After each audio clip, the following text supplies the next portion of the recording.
Ya, ahí estamos grabando. Y vamos a compartir la pantalla.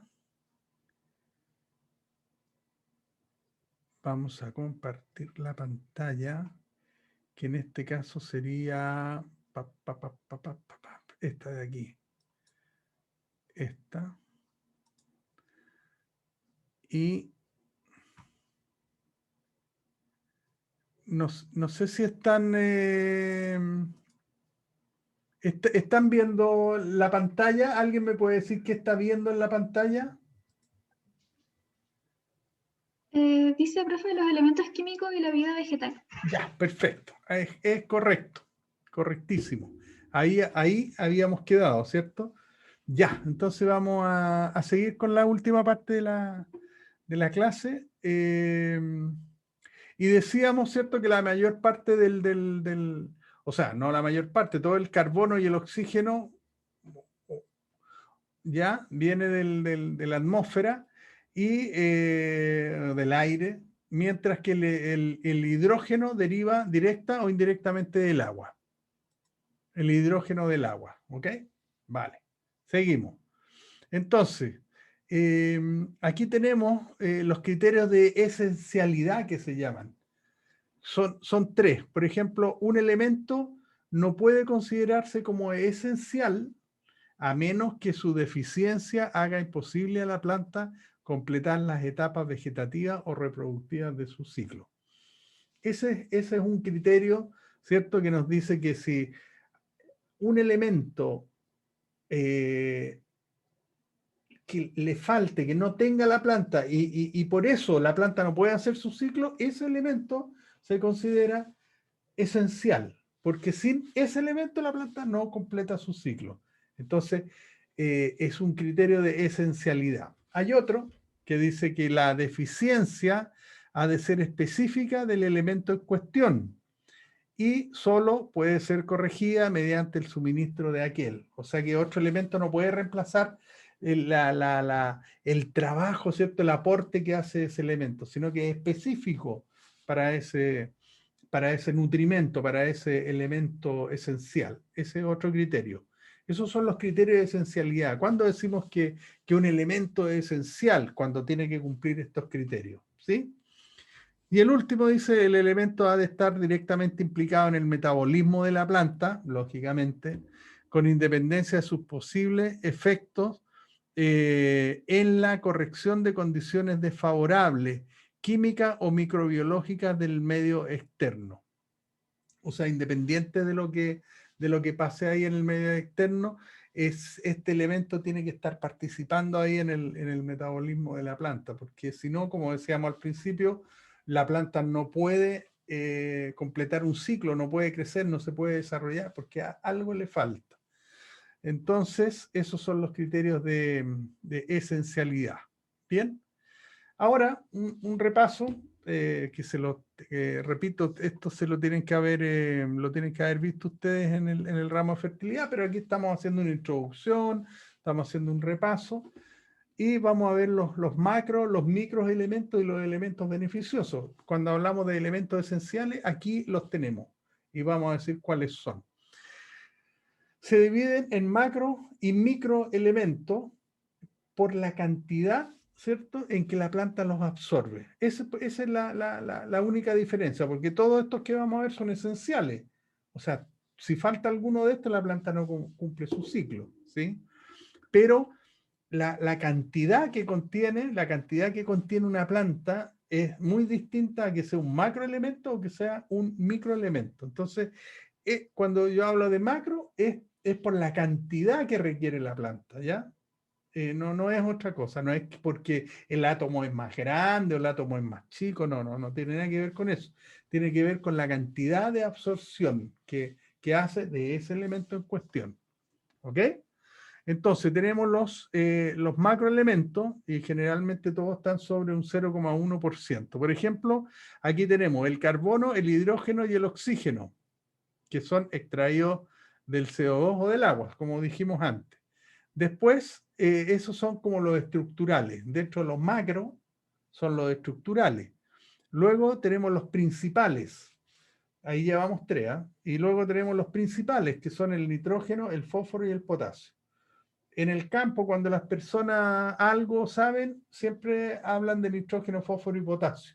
Pero como ustedes se dan cuenta, hay muchos más elementos, muchas más cosas que aprender de nutrición, ¿ya? Bueno, ahí tenemos 6 y después tenemos dentro de los macroelementos tenemos los secundarios, que serían el calcio, el magnesio y el azufre. Entonces, si los contamos, serían 3, 3 y 3, son 9 macroelementos. Unos que vienen dados en forma gratuita y que acuérdense que son la mayor parte de que componen los vegetales vienen de gratuitos, pues vienen de la atmósfera y del agua. Y normalmente lo que nosotros estamos aplicando son nitrógenos, fósforos, potasio, calcio, magnesio, azufre, dependiendo de lo que se necesite, ¿cierto? Bueno, entonces tenemos como macroelementos, tenemos 9 elementos. ¿Y por qué macro? Porque su absorción está en mucho mayor cantidad que los micros. Ahora entramos en los micros. ¿Cuáles son los microelementos? Tenemos el fierro, el manganeso, el zinc, el cobre, el boro, el molibdeno y el cloro. O sea, teníamos 9 arriba y acá tenemos 10, 11, 12, 13, 14, 15, 16 en total, 16.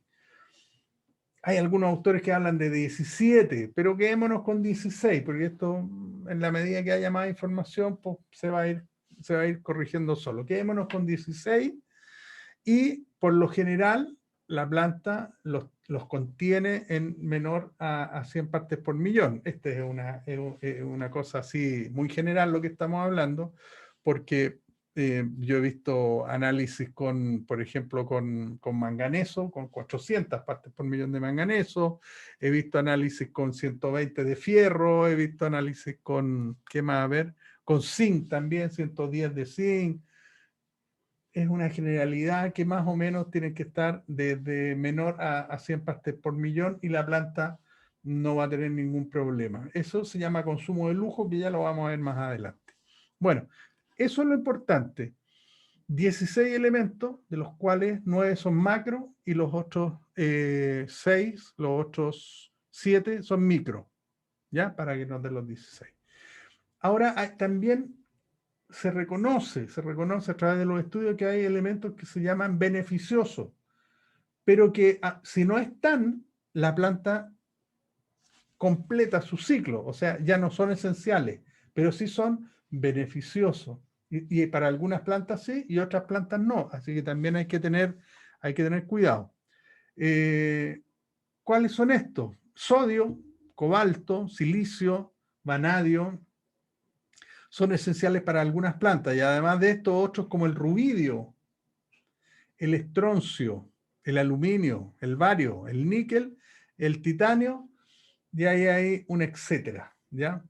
Pero cuidado, si viene un vendedor, usted está ahí administrando un campo, es técnico de un campo, viene un vendedor y le dice, no, mira, si las plantas le falta bario, porque el bario es un elemento que no es así. Hay que estudiarlo muy bien, porque son beneficiosos, ayudan, pero no a todas por iguales. A algunas especies sí, a otras especies no. Lo que nos importa ahora es concentrarnos en los esenciales, que son 16 elementos, se divide en macro, que son 9, y en micro, que son 7. ¿Sí? Vale. Si hay una pregunta, como dijimos, me interrumpen en cualquier momento, ya sea por el chat o me hablan por el micrófono. ¿Ok? No hay ningún problema. Seguimos. Al Profe, otro lado. profe, Dígame. en los macroelementos, cuando usted dice estructurales, ¿a qué se refiere? Que ayudan, o sea, que son parte de la estructura de la planta, ¿a eso se refiere? O sea, claro, todos son parte de, todos los contienen las plantas, pero cuando hablamos de estructurales, por ejemplo, el carbono, el hidrógeno y el oxígeno, son los que están más que participando en funciones de reacciones químicas, ¿cierto? Están formando partes estructurales, pues, están formando, por ejemplo, la firmeza que le pueda dar a las plantas o a las hojas, forman parte de la estructura, de lo que como de lo que sostiene. Y por ejemplo, el fierro participa en funciones de redox, ¿no? Libera electrones, acepta electrones, pero estos otros, que llamamos estructurales, están más bien dados a la parte estructura de la planta. No sé si le respondí. Sí, profe. Vale, Así perfecto. es. Muy bien. Seguimos. Ahí están, claro que sí, y aquí están los beneficiosos. Luego hay una curva clásica, ¿cierto? De cuando nosotros tenemos un gráfico donde tenemos en la ordenada tenemos el crecimiento, el rendimiento de las plantas, y en la abscisa tenemos la concentración del elemento. Es decir, en la medida que nosotros empezamos a aumentar la concentración en el suelo de los nutrientes, empieza a subir su rendimiento, pues evidentemente, ¿cierto? Porque le estamos aportando de todos, ya desde los micros hasta los macros le estamos echando y la planta está feliz porque está recibiendo más nutrientes, tiene luz, tiene CO2, tiene agua, tiene todo para trabajar y empieza a aumentar su rendimiento, pero lógicamente que esto tiene un punto, o sea, no porque yo le eche 5 veces la cantidad de nitrógeno con respecto a otra planta va a crecer 5 veces más. No, acuérdense que son sales minerales y que también, dado un cierto rango, como lo estamos viendo aquí, pueden ser tóxicos. Por ejemplo, aquí los micronutrientes, usted empieza a aumentar los micronutrientes, pero llega a un punto en que si usted le pone más micronutrientes, ¿qué es lo que va a ocurrir? Va a bajar el rendimiento de la planta, porque va a ser tóxico. Lo mismo ocurre con los macronutrientes, y con cualquier cosa. Esto yo creo que se entiende, pues si un ser humano tomara agua en forma indiscriminada, pues también hasta se podría morir por el exceso de agua, ¿cierto? Todo tiene su, todo tiene su cantidad para llegar a un óptimo. De ahí para allá hay que conocer muy bien cuáles son estos óptimos, ¿cierto? Para no caer en excesos que no te van a ayudar a nada, o va a ser tan poquito el aumento, ¿cierto? Se llama rendimientos decrecientes, en economía se usa mucho ese concepto, que tú le pones mucho, mucho, mucho, y lo que logras es un muy pequeño avance, muy pequeño rendimiento. Entonces, tampoco es conveniente, hay que ir a una cosa adecuada, ¿cierto? A un equilibrio más bien entre una buena producción en cuanto a calidad y en cuanto a cantidad y una cantidad de nutrientes, ¿sí? Entonces ahí están las curvas, cómo van decayendo en la medida que yo voy aumentando mis concentraciones más allá de lo adecuado. Vale. Profe, Dígame. ahí donde salía elementos mejoradores, ¿se refiere a los elementos beneficiosos que había mostrado antes en la curva? Sí, exactamente. Elementos mejoradores o elementos beneficiosos, es correcto. Profe, y un compañero preguntó algo por el chat, por si acaso. Es que no lo tengo a la vista el chat. ¿Qué dice? ¿Me puedes decir? ¿Qué Sí. pregunta? Dice, profesor, ¿en Chile se ocupan inóculos de bacterias en las raíces en algún tipo de cultivo para facilitar la absorción de nutrientes por parte de las plantas? Es una pregunta. No, claro, no. Sí, por supuesto que Ay, sí. Jonathan. Por supuesto, y hay todo un estudio ahí, ¿cierto?, de lo beneficioso que es el uso de organismos como bacterias, incluso como hongos también, para la facilidad. Lo que pasa es que las bacterias son súper importantes en la transformación de los elementos, en el ciclo del nitrógeno, ¿cierto? Las acetobacter, por ejemplo, que es lo que tienen que haber visto ustedes en fertilidad, el aporte que hacen las bacterias en la transformación es súper importante. También hay hongos que ayudan. Indudablemente que los microorganismos son parte esencial en la nutrición que se da en forma natural en los suelos, ¿ya? Ok, seguimos.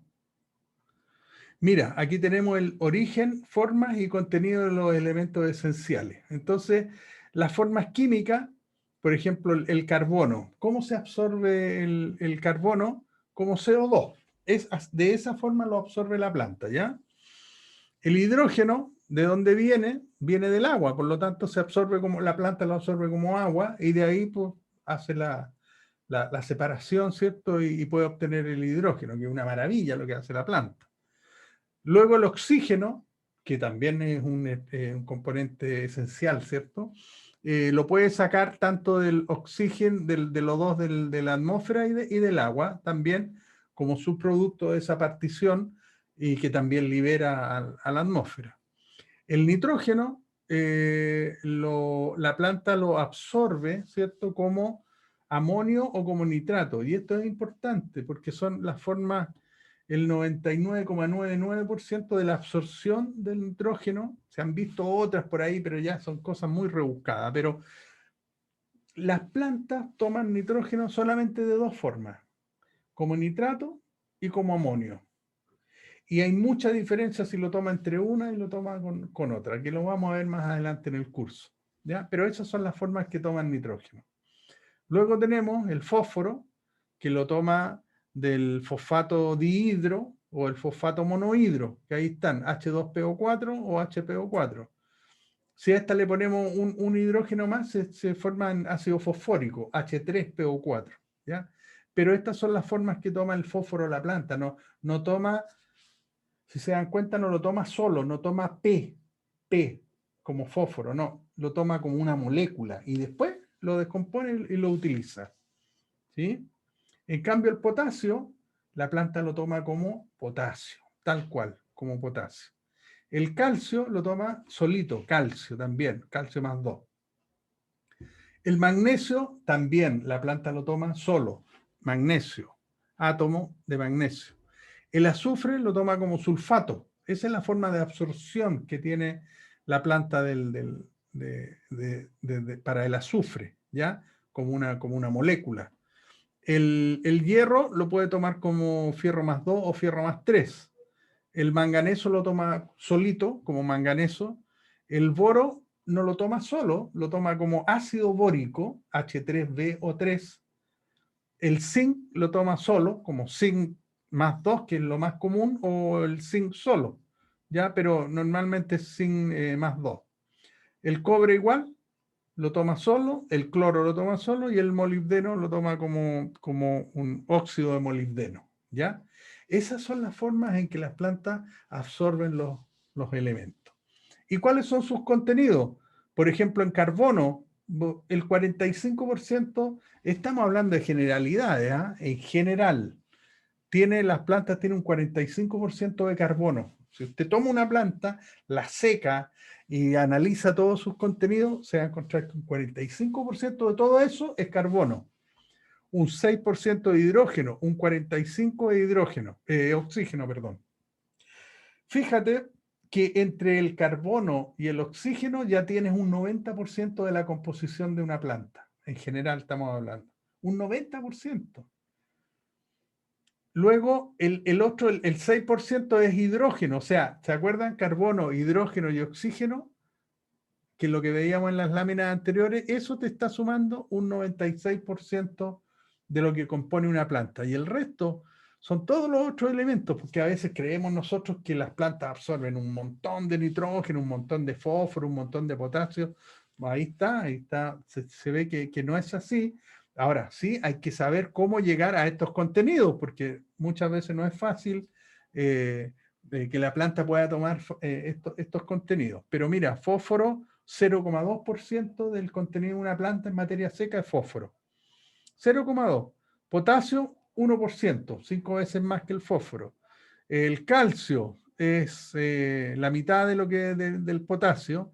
El magnesio 0,2, el azufre es 0,1. Por eso, si se dan cuenta, se llaman macronutrientes, por lo que les decía yo, por la cantidad en que lo absorben. Ahora, cuando pasamos a los micronutrientes, que son de aquí para abajo, del fierro para abajo, fíjese en las cantidades, 100 partes por millón. 100 partes por millón. Es súper poquito, 50, 20, 26, 6, mira, cobre. El cobre. El cobre en una hoja, un análisis foliar, después lo vamos a ver, pues tiene que estar en un rango adecuado entre 5 y 15 partes por millón, por ejemplo.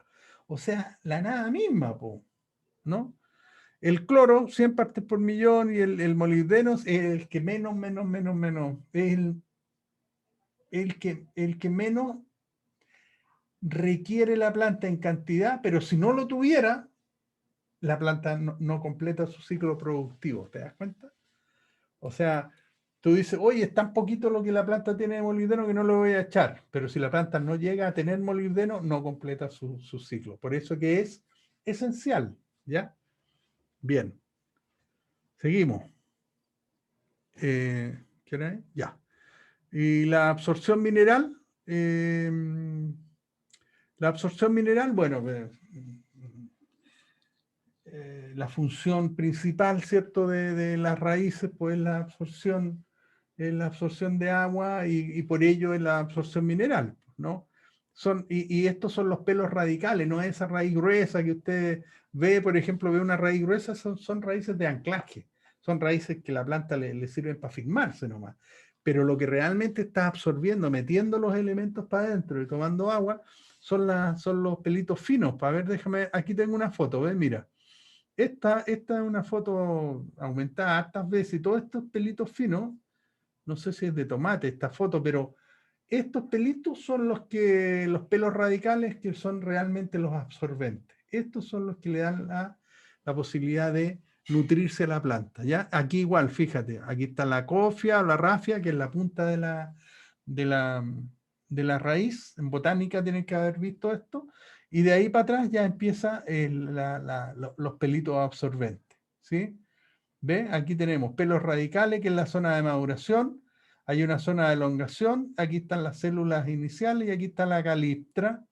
Caliptra, cofia, rafia, tiene distintos nombres esta zona apical de la raíz. Pero lo importante son estos de los pelos radicales, ¿ok? Entonces, estos pelos se van renovándose porque son tan frágiles que se destruyen también con facilidad. En condiciones normales pueden alcanzar una cifra de 200 a 300 por milímetro cuadrado. Y un milímetro, imagínense un milímetro cuadrado, lo que es, pues chiquitito. Bueno, puede alcanzar esa cifra. Y por supuesto, en la parte de la raíz, en las zonas más jóvenes, ahí es donde hay más desarrollo. ¿Qué otra cosa tenemos aquí? Dice, aparte de la función absorbente, los pelos radicales segregan sustancias de carácter ácido, ¿ya? Las raíces, los pelitos radicales, tienen una respiración y están generando CO2, ¿no? Ácido. Entonces, esto le permite solubilizar también distintas sustancias que pueden haber en el suelo y que usted, al disminuir el pH, o sea, acidificar el suelo, logra una disolución de esas sustancias y la planta entonces las puede captar con mejor eficiencia, ¿ya?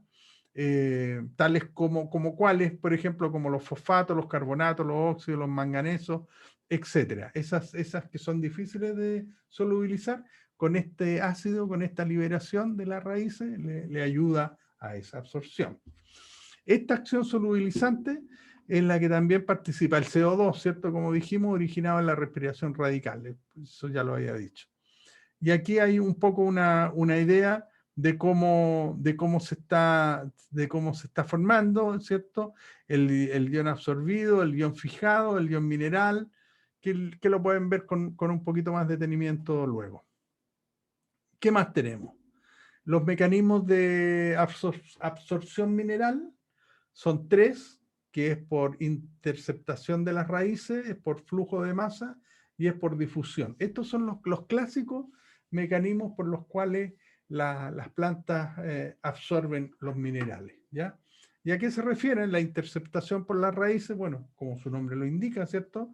Las raíces que están creciendo entran en contacto directo con los nutrientes que hay en el suelo. Entonces mandan señales a la planta que por ahí está la cosa, que por ahí están los alimentos y la raíz sigue creciendo con mucho entusiasmo en esas zonas que percibe, ¿cierto?, que hay elementos minerales. En cambio, hay otros sitios que no los contienen o que contienen alguna sustancia tóxica y inmediatamente se para el crecimiento en esas zonas, ¿ya?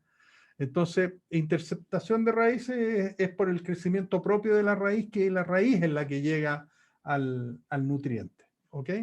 Después tenemos otro que es flujo de masa, que consiste en el movimiento de los nutrientes hasta la superficie de la raíz. ¿Sí? Aquí es al revés. Aquí el nutriente es el que llega, ya sea a través del agua o a través de cambios de humedad del suelo, ¿cierto?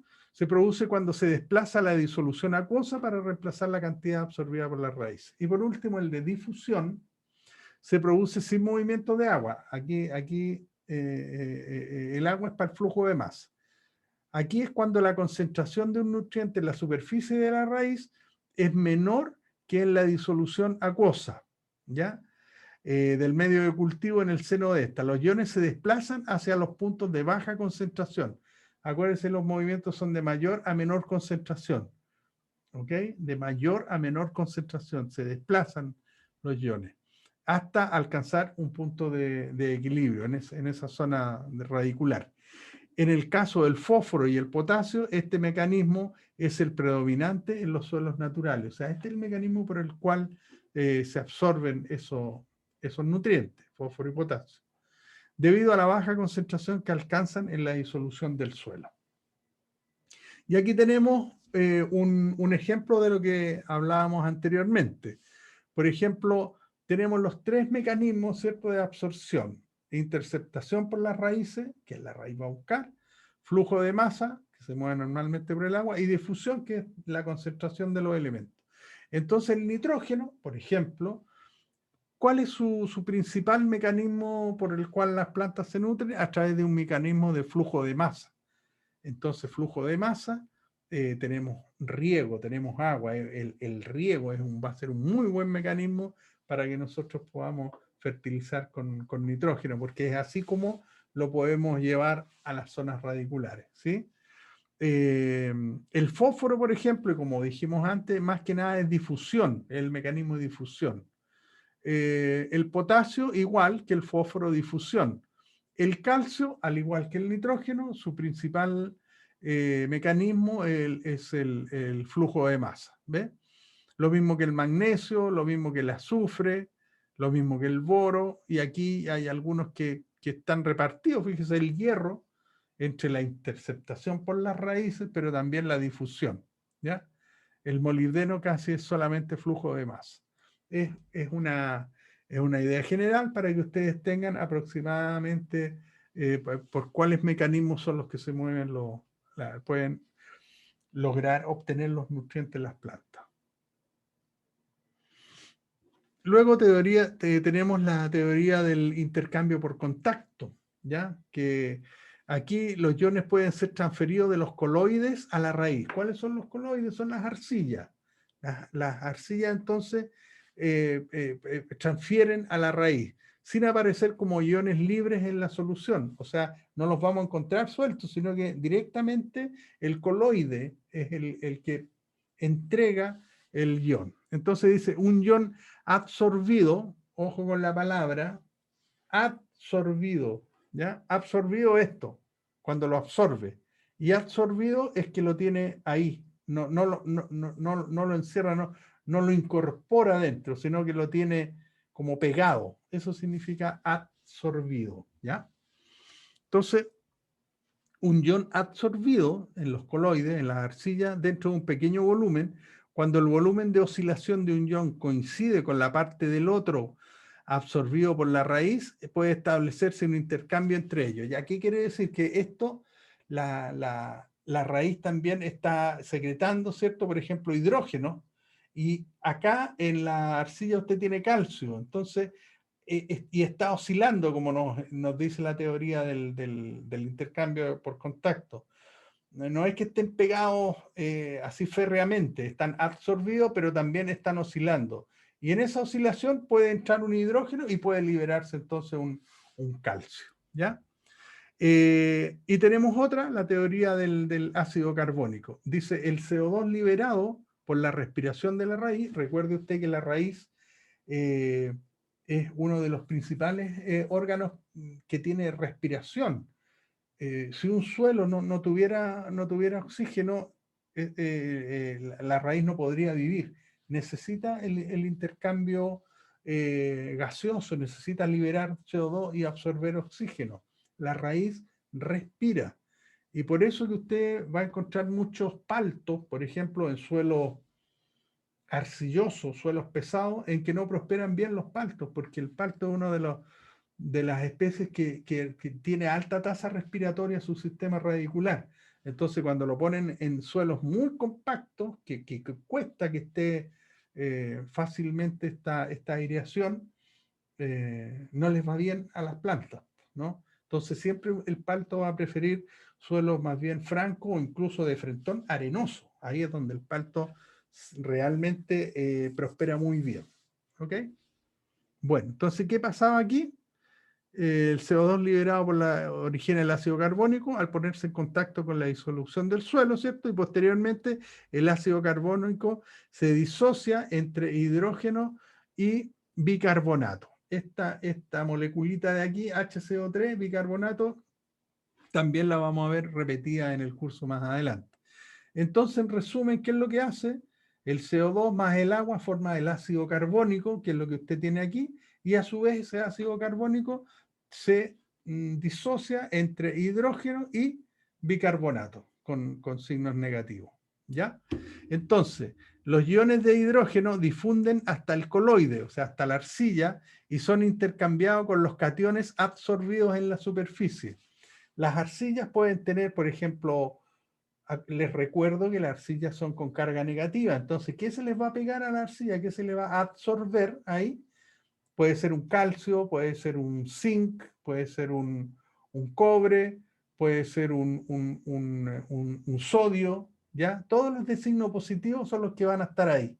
Por eso que y como están oscilando, de repente se meten los hidrógenos y liberan ese catión. Y es ahí cuando la raíz tiene posibilidad de absorberlo. ¿Ya?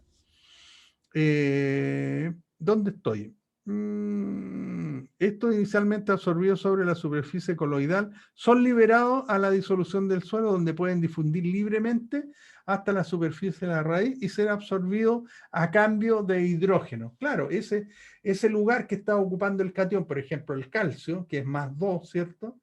Al salir de la arcilla, como tiene carga 2, tienen que entrar 2 hidrógenos ahí. Entran 2 hidrógenos, ocupan el lugar que está ocupando el calcio y el calcio queda en la disolución del suelo a disposición de la raíz. Todo esto que estamos hablando en forma muy, pero muy microscópica, ¿no? Ya. O en forma de iones equilibrados como el ion bicarbonato. Este que está aquí, el ion bicarbonato, que es negativo, ¿ves?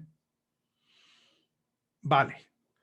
La tabla de, me voy a apurar, la tabla de pH, que yo me imagino que la conocen súper bien, está cuál es el rango óptimo de un pH de un suelo en el cual se encuentran todos los elementos disponibles, oscila más o menos entre, ¿qué diríamos? 5,5 y 7, más o menos aproximadamente. Usted me dirá, oiga, entre 6,5 y 7,5, sí, también.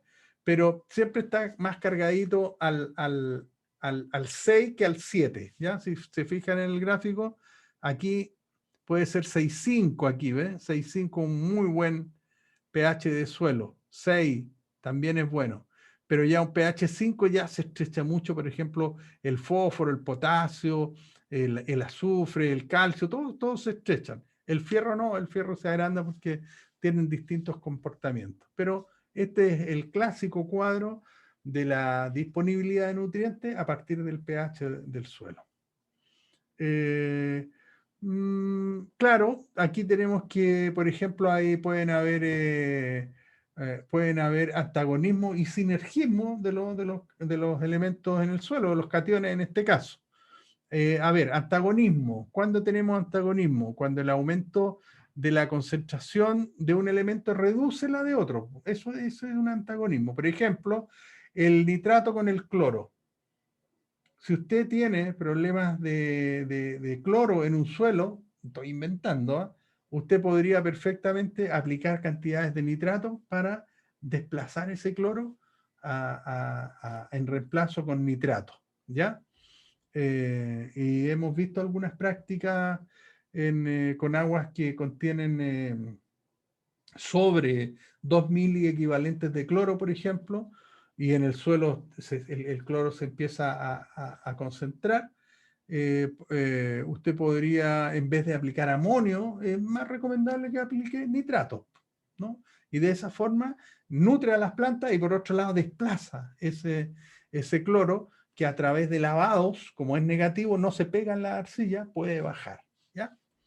Y así tenemos el antagonismo entre fierro y magnesio, calcio con sodio, ¿no? En suelo sódico es una buena forma a aplicar calcio para poder tratar en algún grado de desplazar ese sodio, ¿ya?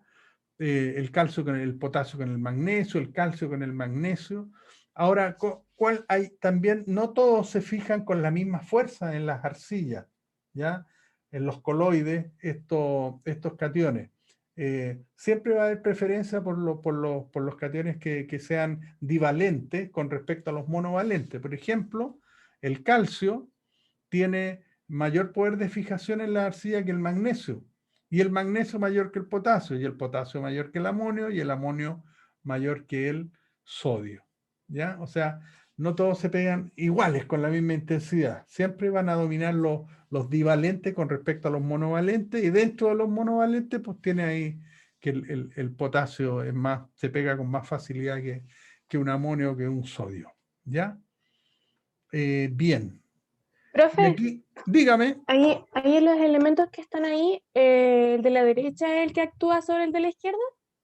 Claro, acuérdense que el signo para allá es mayor, ¿ya? El signo a la derecha. Entonces, No, los ejemplos de arriba. Los ejemplos de arriba. Donde dice ejemplos, sí, aquí, ahí. ya, El de la derecha, por ejemplo, aquí el cloro sí. influye sobre el amonio. No, esto es nitrato con cloro. Eso, nitrato. Sí, nitrato con cloro. Esos son antagonistas. ¿Por qué son antagonistas? Porque los dos tienen signo negativo, cargas negativas, ¿ya? Y como son negativos, se repelen. Entonces usted puede Ya. desplazar, puede empujar el otro elemento porque le está metiendo otro de igual carga. ¿Qué pasará si usted pone un sodio, por ejemplo, o uno positivo? Se van a atraer y van a formar compuestos.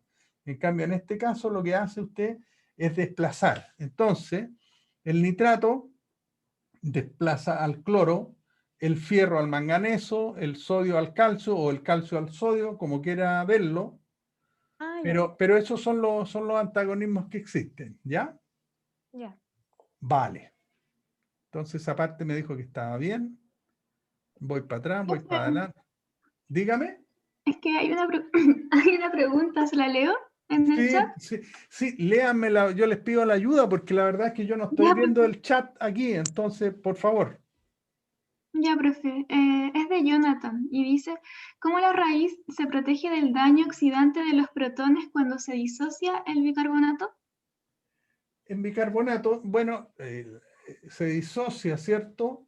Como lo estábamos viendo delante. La raíz tiene mecanismos extraordinarios de protección. O sea, el bicarbonato se neutraliza con un ácido. Entonces, los suelos normalmente siempre están tendiendo a un equilibrio, ¿ya? O sea, si hay un bicarbonato suelto, un HCO3, lo más probable es que una partícula ácida actúe sobre él. El mismo hidrógeno, que es ácido, va a actuar sobre ese bicarbonato y lo va a disociar, ¿ya?